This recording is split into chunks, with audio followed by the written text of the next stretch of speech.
Jesus sa kanyang mga alagad. Ang mga bagay na ito ay sinalita ni Jesus, at sa pagtingala ng kanyang mga mata sa langit ay sinabi niya, Ama, dumating na ang oras, lunatiin mo ang iyong anak, upang ikaw ay walang ng anak. Dahil ang ibinigay mo sa kanya, ang kapamahalaan sa lahat ng laman, upang bigyan niya ng buhay na walang hanggan, ang lahat ng ibinigay mo sa kanya.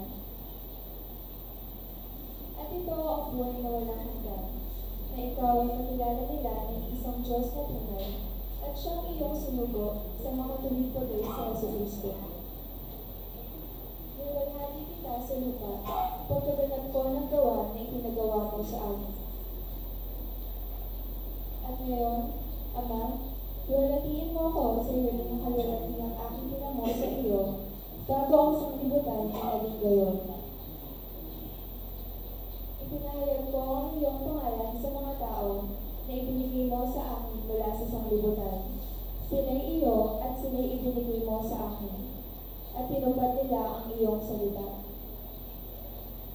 Ngayon ay nakilala nila na ang lahat ng mga bagay na sa akin ay